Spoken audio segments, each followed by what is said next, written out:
नाराज हो गए हैं, या ये कहें कि इनकी काली करतूतों के कारण जो भारतीय जनता पार्टी के बड़े नेता हैं, जिनमें देश के गृह मंत्री, पूर्व मुख्यमंत्री, वर्तमान मुख्यमंत्री, ये सब इनसे नाराज हैं और इसलिए इनका न पद बचा है जो जनता ने शुरुआत की, और ना अब कद बचा है।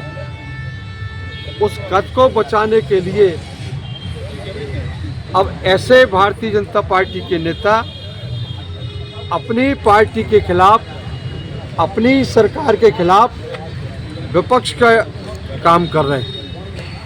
जवाहरलाल नेहरू के नाम से जो समय योजनाएं चलती थी नगरीय क्षेत्रों में, 250 करोड़ का काम था उस समय जब आपके पास नगरीय प्रशासन विभाग था।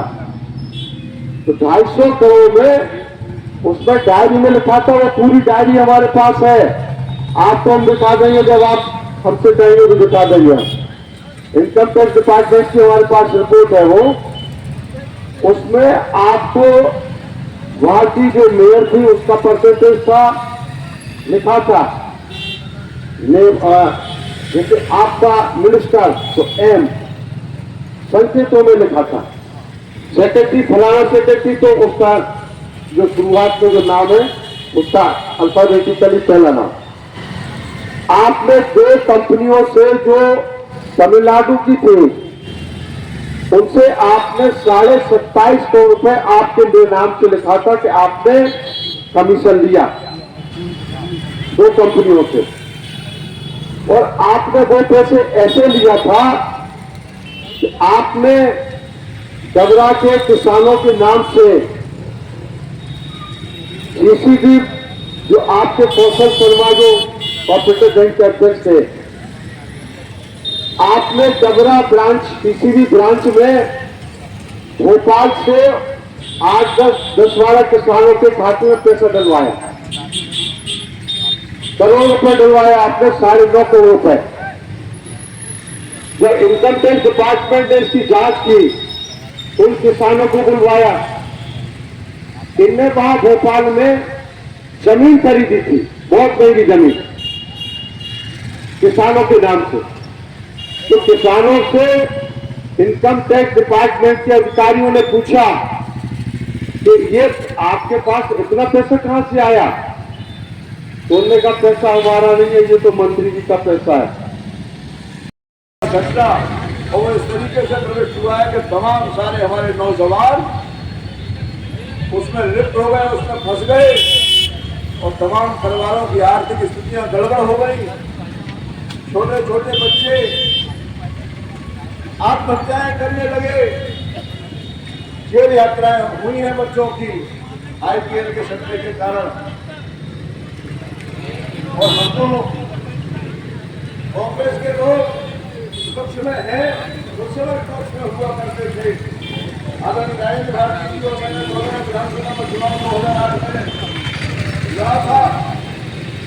आप हम और भारती जी दोनों हार गए। घनश्याम ने 3 अभी लड़ा था पूर्ण साहब ने, दतिया की जनता ने अध्यक्षा भाई साहब कह रहे थे आपको हर प्रभाव देते हुए विधानसभा में भेजने का काम किया। आपने पहले ही भाषण में जो घोषणा की थी उसको याद करके बार बार देखिएगा। दतिया में अब एक ही दादा रहेगा, सारे गुंडे और बदमाश अब समाप्त हो जाएंगे। दतिया में एक ही दादा रहेगा। तो क्या दादाजी आप ही करवा रहे हैं? ये लगातार जो हत्याएं हो रही है, और हत्यारोपी कौन है? हत्यारोपी कौन है? पुलिस यदि पूछा जाए ईमानदारी से एसपी और सीआई और एसडीओपी से पूछा जाए और ईमानदारी से उनको कहें तो इस बात को स्वीकारना पड़ेगा पुलिस प्रशासन को, तो उनके पक्ष में किसके फोन आते हैं। कौन चाहता है कि उनकी रिहाई हो? कौन चाहता है कि उनकी गिरफ्तारी न हो? आप इस तरह की बातें करके अपने कार्यकर्ताओं को तो गुमराह कर सकते हैं, अपने कार्यकर्ताओं को भड़काने का काम कर सकते हैं। भद्रावती टाउन से सह संपादक आज कांग्रेस जिला अध्यक्ष ने प्रदर्शन धरना किया है। उनसे हम पूरा मुलाकात करा रहे हैं। बताइए अध्यक्ष साहब क्या समस्या है? देखिए, जो दतिया जिले में लूटपाट घटनाएं हत्याएं हो रही हैं, युवा सेक्टर को लिया जा रहा है, इन सब समस्याओं को लेकर आज हम लोगों ने प्रदर्शन किया, धरना दिया और प्रशासन को चिल्लाया। कल हमारा उपवास कार्यक्रम भी है, उसमें भी चिल्लाएंगे। अगर 3 दिन में इन्होंने अपराधियों पे और युवा सेक्टर बंद नहीं किया तो हम लोग को आंदोलन पड़ेगी, जिसकी समझ जिम्मेवारी शासन प्रशासन। बहुत बहुत